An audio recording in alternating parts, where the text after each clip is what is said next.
Muy buenas noches, una vez más nos encontramos en esta plataforma. Qué bueno que estés allí del otro lado acompañándonos.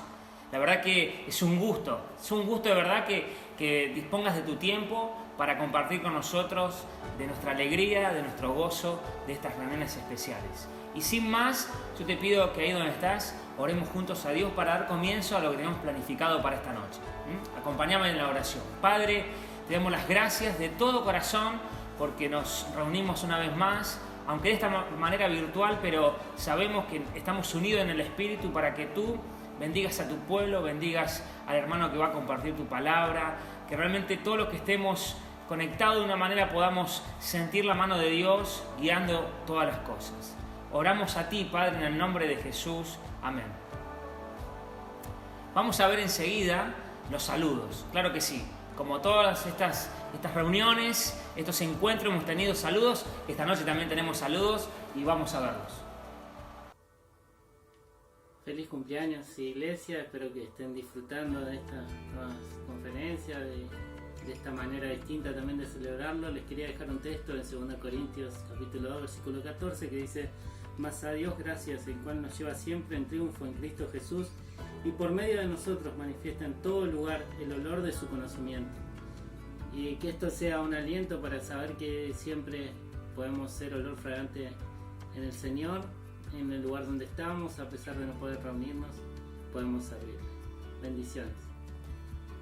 Queridos hermanos de mi amada iglesia de Jerónimo del Valle, así la siento, al haber nacido y compartido 54 años en ellas. Les deseo las más ricas y preciosas bendiciones del Señor en este aniversario número 70. Un abrazo muy grande para todos, a la distancia. Y les dejo el versículo de 1 Samuel capítulo 7, versículo 12. Ebenezer, hasta aquí nos ayudó el Señor. Gracias a los saludos de los hermanos. La verdad que uno recién ahora, con toda la tecnología, puede comprender esto que es tan loco, ¿no? Gente de otros lados, quizás hermanos que muchos años no veíamos y a través de la tecnología nos podemos tener con saludos tan próximos al corazón, tan cerca nuestro. Así que gracias por tenernos en cuenta en estos momentos tan especiales. Y ahora, juntos, cantemos una canción, hermanos, amigos, que se llama Sublime Gracia.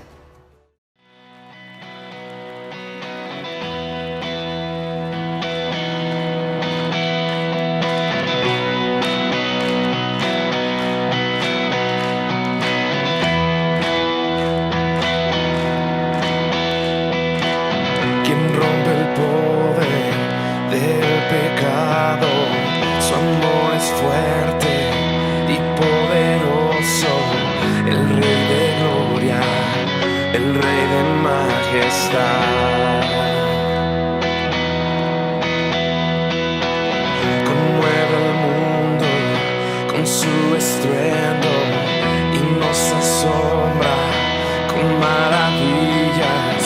El Rey de gloria, el Rey de majestad. Gracias sublimes, perfecto es su amor. De mi lugar, cargaste tú mi cruz, tu vida diste ahí, y ahora libre soy. Jesús, te adoro por lo que hiciste en mí.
pensar en la gracia de nuestro Dios. Uno piensa, ¿verdad?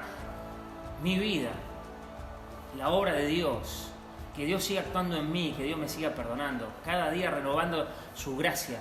De eso justamente nos acompañaba la canción, de la gracia que es sublime de Dios, que se renueva, hermano, cada mañana, cada día, por la misericordia de Dios. Ahora preparamos nuestros corazones, prepara tu corazón, porque esta noche nos acompaña justamente nuestro hermano que estuvo ayer, Cartea Milla, lo escuchamos. ¿Qué tal? Otra vez juntos. Estamos considerando 4 bases de una iglesia local, según lo que está expuesto en la Carta a los Hebreos, capítulo 10, versículos 19 al 25.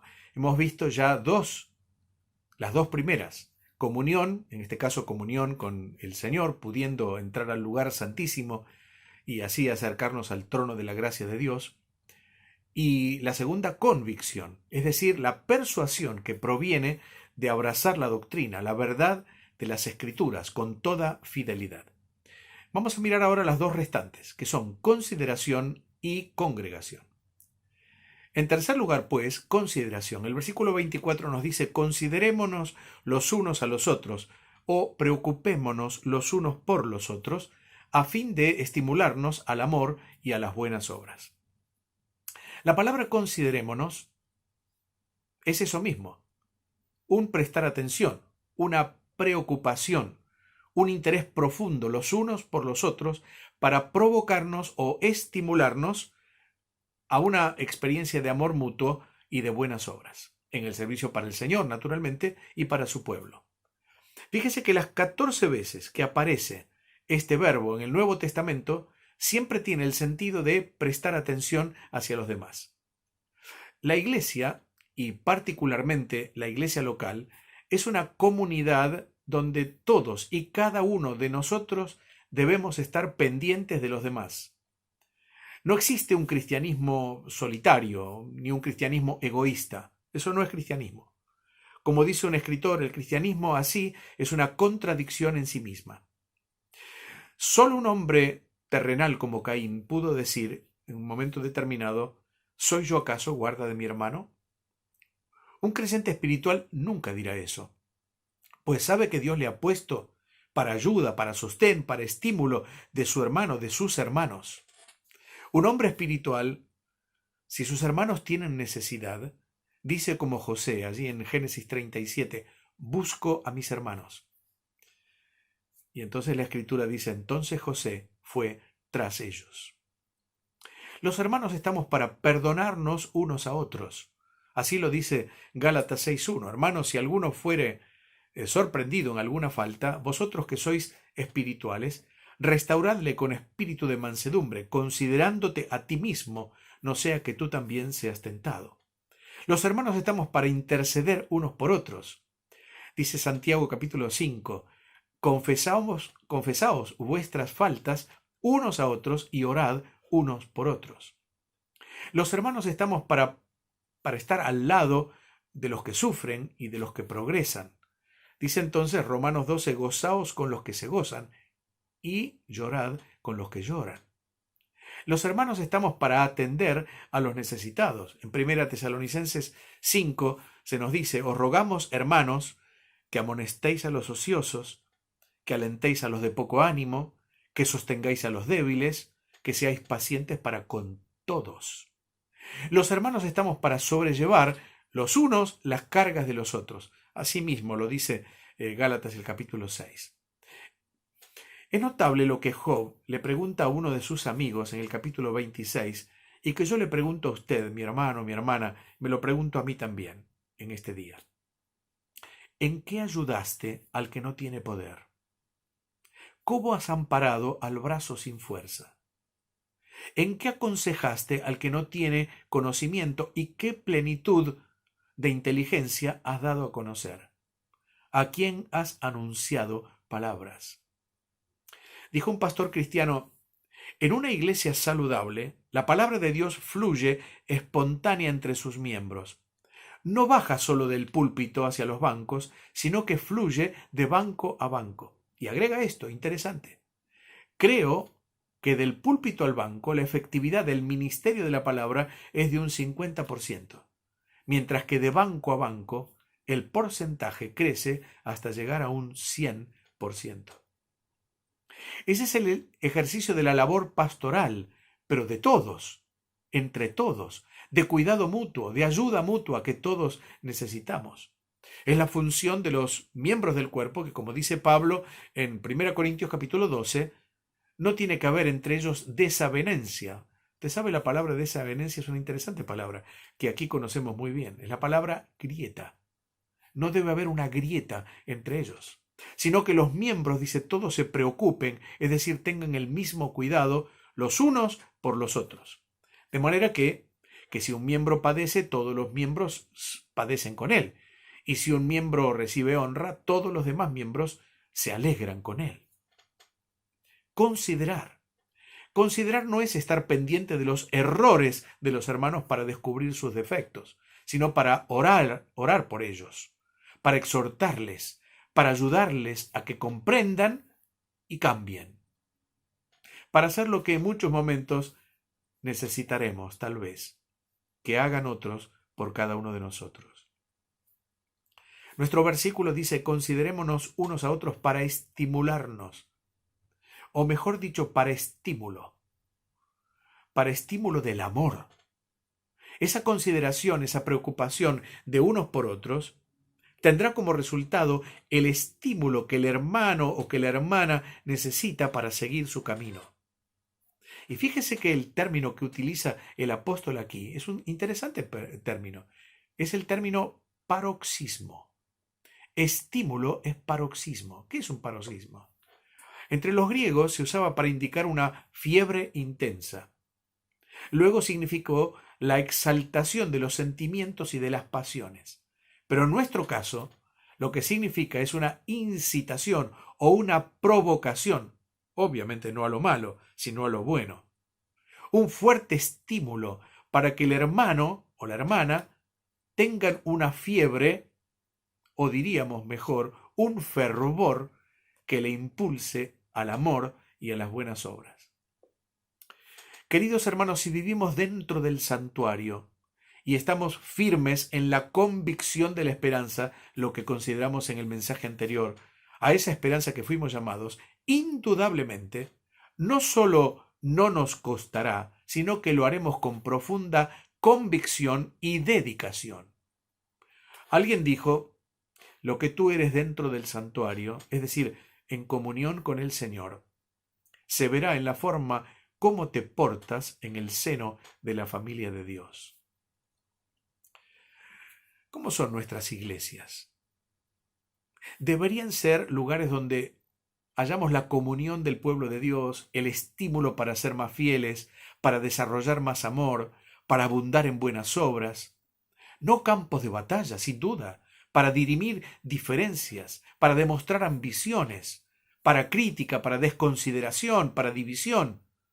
Dejemos eso para el mundo, que lo sabe hacer muy bien. Nuestras iglesias deberían ser comunidades terapéuticas, dentro de las cuales el perdido haya salvación, el débil haya compromiso y comprensión, el herido restauración, el necesitado alimento, el desorientado respuestas, el solitario refugio, el fatigado consuelo, el desamparado afecto. Nuestras iglesias deberían ser escuelas de conducta y de ética cristiana, donde los modelos de vida de hombres fieles, de mujeres de piedad y de virtud puedan ser imitados por los más nuevos, por los más jóvenes. Ser referentes para otros. Fíjese que en el mundo, y particularmente a través de las redes sociales, se usa ahora una palabra que es la palabra influencers. ¿Qué es eso? ¿Qué es un influencer?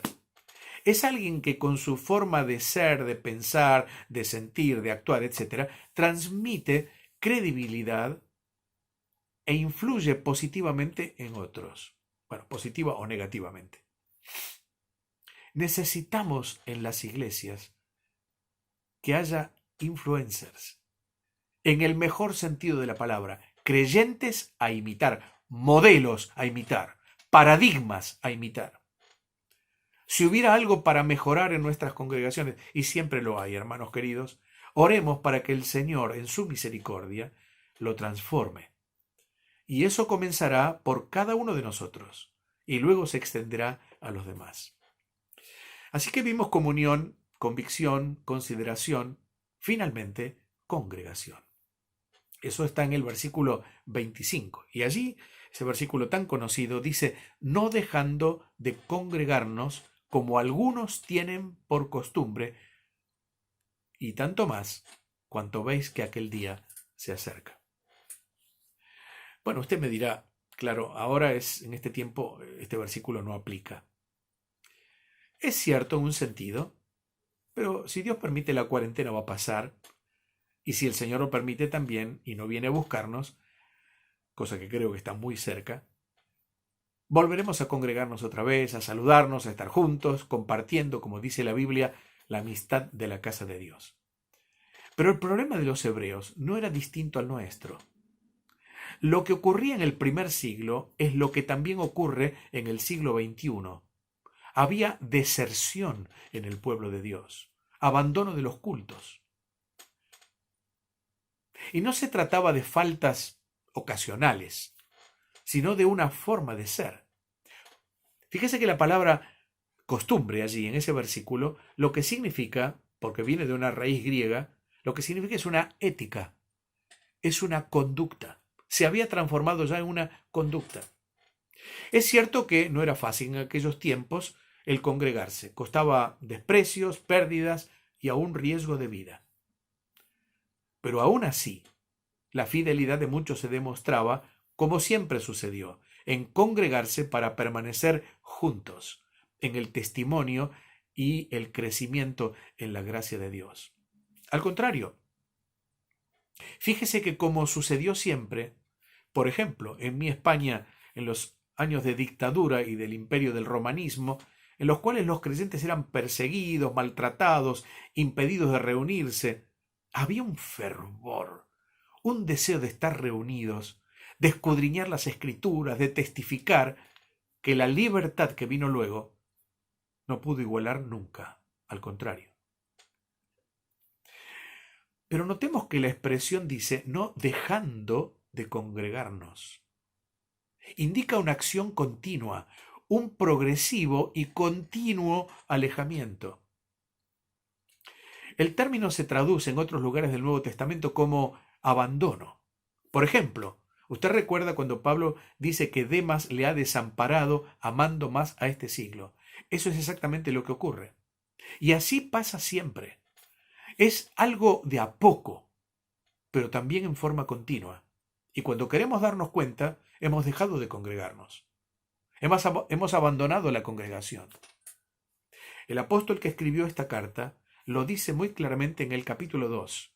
Dice, no sea que nos deslicemos, como un barco que poco a poco se interna en el mar y luego va hacia la deriva.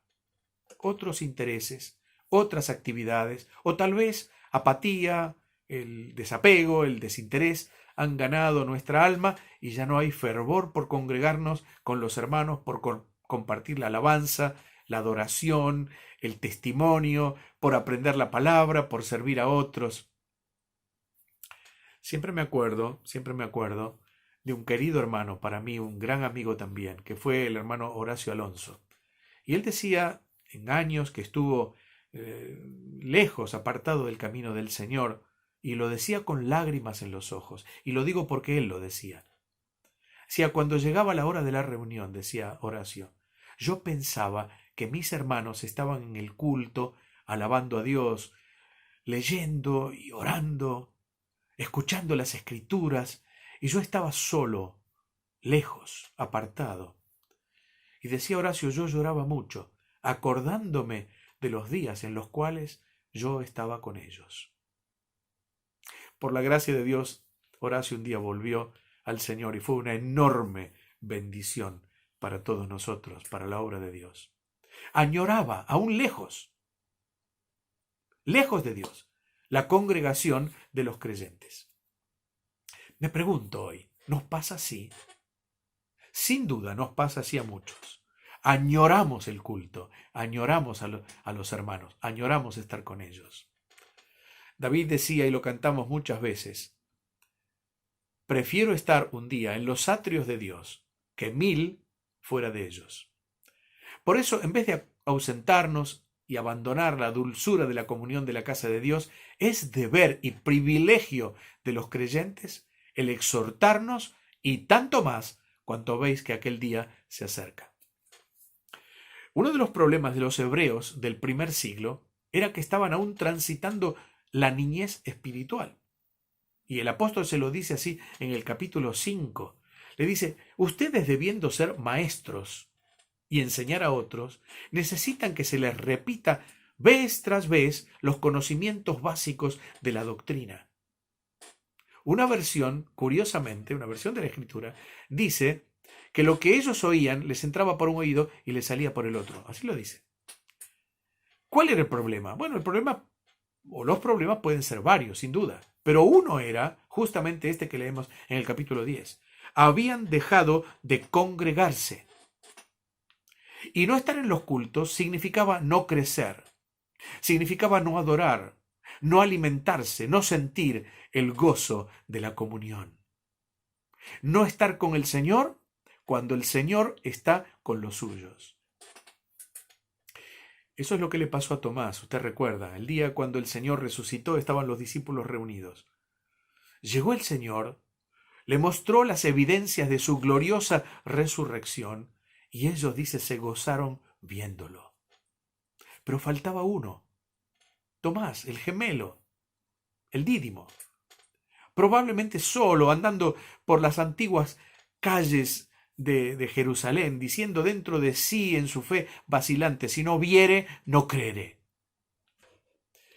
Pero es alentador leer que 8 días después estaban otra vez sus discípulos dentro, y con ellos Tomás. Y llegó el Señor otra vez, y se puso en medio y les dijo, paz a vosotros. Y luego la cariñosa, afectuosa reprensión del Señor para su discípulo incrédulo. Y entonces aquella exclamación emocionada de un hombre humillado que reconoce su falta, su incredulidad, su pérdida, pero que anhela también su restauración, diciendo, Señor mío y Dios mío. Hermano, si usted no siente el calor de la comunión con sus hermanos, déjeme decirle que es tiempo de volver. Una hermana apartada me decía, vos sabés lo difícil que es trasponer el umbral de la iglesia. Y puede ser cierto. Hay muchas cosas que atender en la vida, yo lo sé. La familia, la salud, el trabajo, el cansancio, etc. Pero usted está perdiendo la presencia del Señor, la palabra del Señor, la comunión con el pueblo del Señor, el testimonio del Señor. ¿Y cómo se compensan estas pérdidas? No deje de hacerlo cuando se nos permita hacerlo.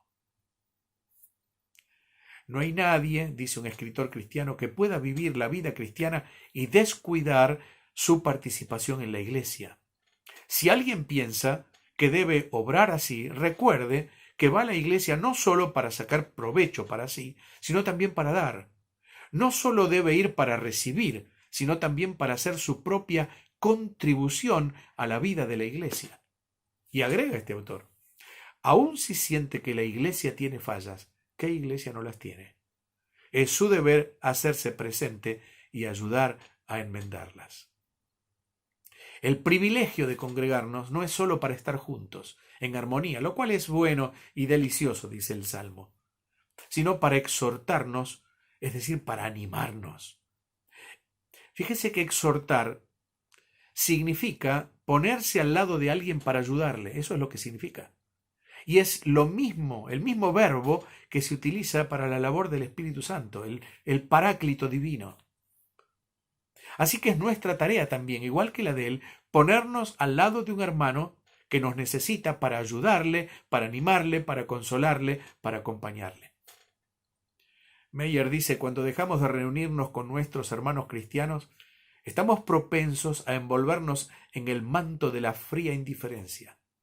Pero cuando vemos a otros sufriendo necesidad y los ayudamos, cuando estamos dispuestos a socorrer y salvar, cuando descubrimos que hay algo atractivo aún en los menos amables, cuando sentimos la simpatía ardiente de otros, nuestro propio amor crece por las demandas que se hacen de él y por las oportunidades de su manifestación.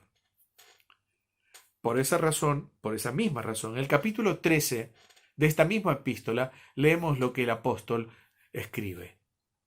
Y de hacer el bien y de la ayuda mutua, no os olvidéis, o mejor dicho, no os vayáis olvidando. Pero fíjese, hermano, que esta tarea tiene un matiz de urgencia, porque tiene como aliciente ese día que se acerca, el día del Señor Jesús, el día en el que Él vendrá a buscar a los suyos, pero también el día en el que seremos juzgados por la fidelidad a nuestra responsabilidad. Comunión, convicción, consideración, congregación. 4 premisas, 4 motivaciones para la iglesia de hoy, para esta iglesia, para la nuestra, para la suya, para todas las iglesias del Señor. Yo les saludo y deseo que el Señor nos ayude a entenderlo para ser más fieles en la espera de ese glorioso día de nuestro encuentro con Él. Que el Dios de toda gracia nos bendiga, nos ayude y nos acompañe cada momento. Felicitaciones por este aniversario. Que Dios les bendiga muy ricamente. Amén. Nos queda poco tiempo, ya estamos casi terminando estos encuentros. Hoy es la anteúltima noche. Si te gustó, si fue de bendición. La verdad que mirá, si pensamos un poquito lo que hemos hecho, hemos alabado al Señor.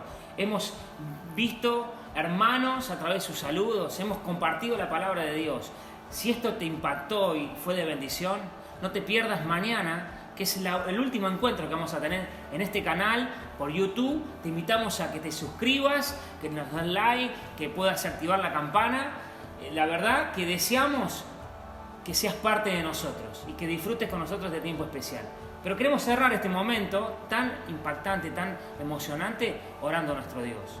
Querido Dios y Padre, gracias porque tenías esto preparado para nosotros.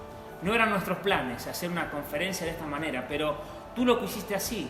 Y qué bueno que aún Dios, tú sigues estando en control. Y esto nos llena de paz, nos llena de gozo, nos llena de esperanza, saber quién es nuestro Dios y que sigue obrando para el bien de su pueblo. Gracias, Señor, por tu palabra. En el nombre de Jesús. Amén.